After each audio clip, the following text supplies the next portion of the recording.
Good morning, everybody. Welcome to Thirst Thursday this morning.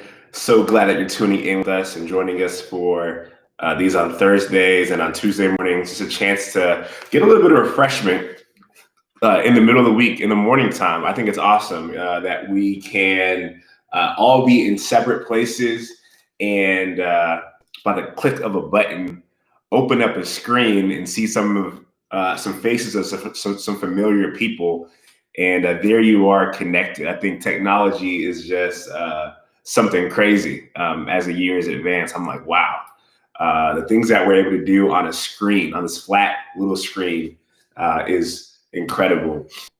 But I'm grateful for these times. I'm grateful that we're still able to connect and continue to talk and continue the conversations that we've been having every single week as a church. I think technology is one of the ways now that we kind of live out that Acts 2 church of they were together daily, and they broke bread in their homes. They ate together with glad and sincere hearts every single day. They were together. I kind of love that idea of that constant fellowship. And especially in a time like COVID, God's opened doors for that type of scripture to be lived out through avenues like this. And so I'm grateful that God has given us a platform to be able to stay connected, to stay in tune, to be able to talk with brothers and sisters, and to just stay filled with his word and his spirit. I think as well, last Sunday, we were talking, I was preaching, here just a little bit about, having a heaven-like mindset, that's where we're going, and that's where our mind should be. That's where we're headed. So that's where our focus should be. I was talking about having a heaven-like mindset, and the title of that lesson was "As It Is in Heaven." Jesus prayed that prayer in Matthew 6 of, Lord, your kingdom come, your will be done, as it is on earth, as it is in heaven. And that's what we're praying for as a church and as a body of believers, is that we can bring heaven down to earth and live life to the full that Jesus is calling us to. One of the things that I talked about a little bit on Sunday was just how much things in the world can really worry us, burden us and distract us from Jesus. And I really think that's one of the biggest things that Satan wants to do with us. A lot of times it's not the blatant, huge attacks that we see coming from a mile away, or a lot of times it's not the big, flashy sin or temptation that we're like, okay, I'm going to give into this obvious temptation of Satan. No, I think a lot of times Satan wants to steer our mind away from the focus. And if he could subtly do that, then he's accomplished his goal. And as I was just waking up and reflecting this morning on what are those little subtle things that Satan can do to distract me. A lot of times it comes in the form of like really finding little things to harp on and worry on. And these aren't things that maybe hurt anyone else outside of myself. If I'm focusing on something too long, or I'm stressing on a problem or an issue too long, or if I have resolved in my walk with God, these little things can honestly distract me from the bigger purpose. And so I thought about that. Like sometimes just the small things that Satan wants to kind of make us harper on to really take our eyes off of the big goal. And there's someone here in the Bible that was distracted here, and I just want to touch on this. I think it's a great, morning wake up scripture and a great reminder of putting our spending time with God. But this is here in the book of Luke, chapter 10. Just join me as I read here and listen along. If you're there at home, or if you're in the car or at work, wherever you're at, you're tuning in, just listen along as I read through here in Luke 10, starting in verse 38. It says, "As Jesus and his disciples were on their way, he came to a village where a woman named Martha opened her home to him." We could stop right there and have a whole, point right there, right? Martha opened her home to Jesus. I think just even an idea of keeping an open door for Jesus to come in your house. The idea of Martha opening her home is our home a place where God can dwell, or is it welcome to the Spirit of God to be here? And but I just love that first little thought, like, Martha had to welcome Jesus to her home.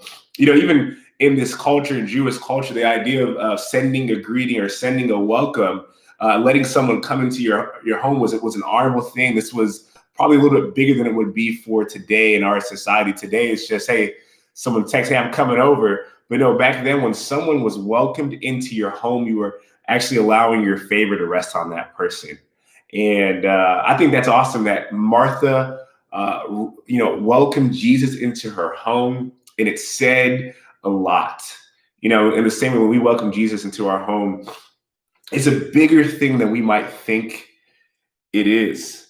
Right, we're opening every aspect of our lives. We're opening our the intimate parts of us to Jesus. We're opening the safe place. Home is a safe place. The safe parts of us to Jesus. We are literally letting Him into the depths of who we are, and I love that. But it doesn't end there. In verse 39, it says she had a sister called Mary who sat at the Lord's feet listening to what He said.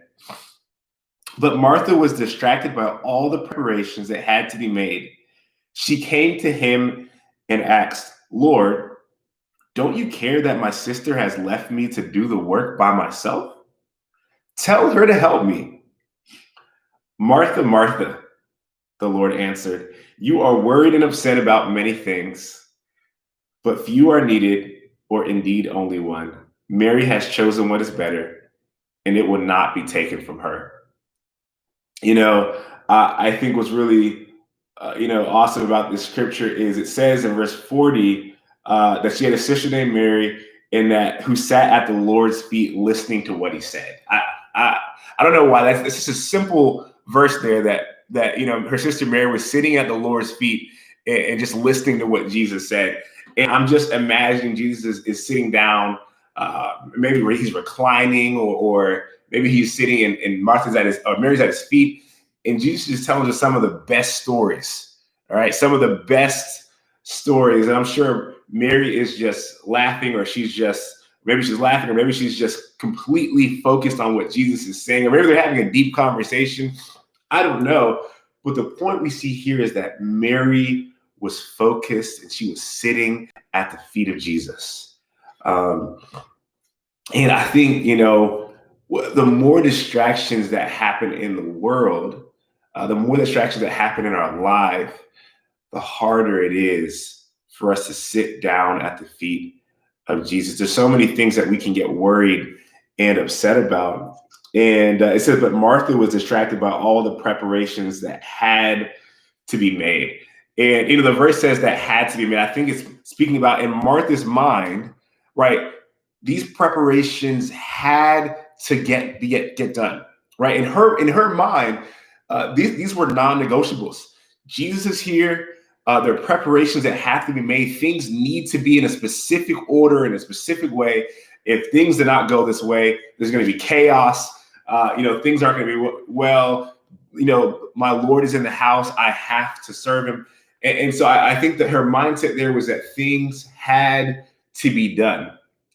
And I do think that it's easy for us to get fixed in this mindset. There are certain things that have to be done, things that can't wait till tomorrow.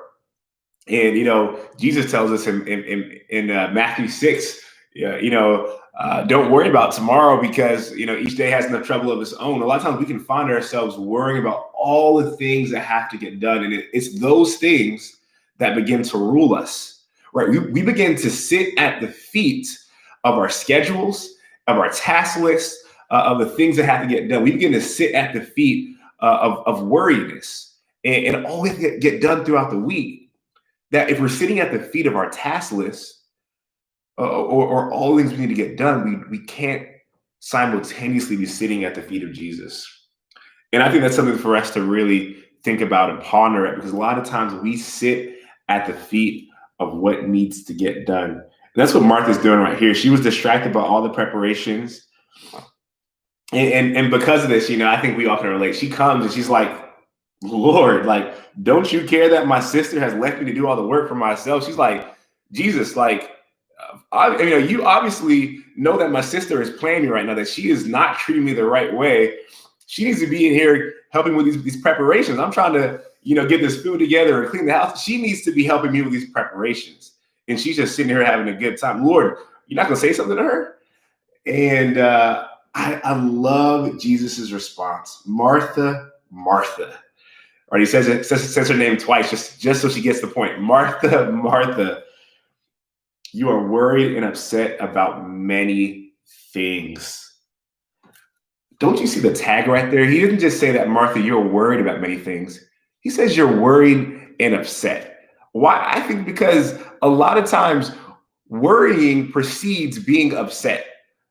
Isn't it true that sometimes when we start worrying, we're fine, we're good, I'm just worrying, but there's not any deeper emotions. But when we let worry fester, it leads to some anger, to some upsetness, just to some disgruntledness, whatever it might be. Worrying precedes a lot of other sins that can be in our life. We'll start worrying on something small, but if you let that thing boil, it grows. And it grows, and it can take captive your heart. And so Jesus says that she was worried and upset, not about some things, it's about many things. So I'm imagining that it had been some time that Martha had been maybe doing stuff on her own. I don't know if she had a bad morning. She missed out on her quiet time. Who knows what's going on with Martha here? But she had gotten to the place where she was worried and upset about many things. I want you to put yourself in that category. What are you worried and upset about today? There's some things that I think are justifiable. That, okay, it's easy for me to be worried about this, right? It's easy for me to be worried about what this upcoming season is going to look like. It's easy to be worried about our social climate. Recently on the news, we're seeing another situation of a shooting of a Black man, at the hands of the police. Of course, we're waiting for different details to come out, and we're not sure about everything that happened, but it can bring a lot of worriness and a lot of upsetness when different things happen. I think there's so many things, even in our own life with our families or finances, that can be worried. And this worrying can lead us to become upset. Jesus goes on to say, few things are needed, or indeed only one. Mary has chosen what is better, and it will not be taken away from her. I love that Jesus doesn't condemn what Martha's doing as far as serving and saying that she's wrong to serve, but he does encourage her that what Mary's doing is better.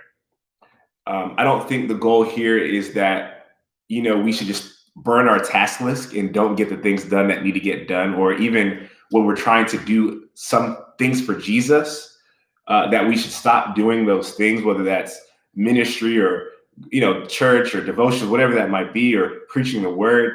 I think sometimes the work of the ministry and the things that we're doing in our daily lives can become the distraction. We can sit at those things. We can sit at the feet of our distractions, and we can stop sitting at the feet of Jesus. And so this morning, I want to encourage us to let's follow the example of Mary and choose what is best. And let's sit at the feet of Jesus this morning. Let's get some great time in the Word and in prayer. And remember that this is what it's going to be like when we get to heaven. We're not going to be worried and upset about these many things, but we're going to get to see Him face to face and sit at His feet. Love you guys. See you next time.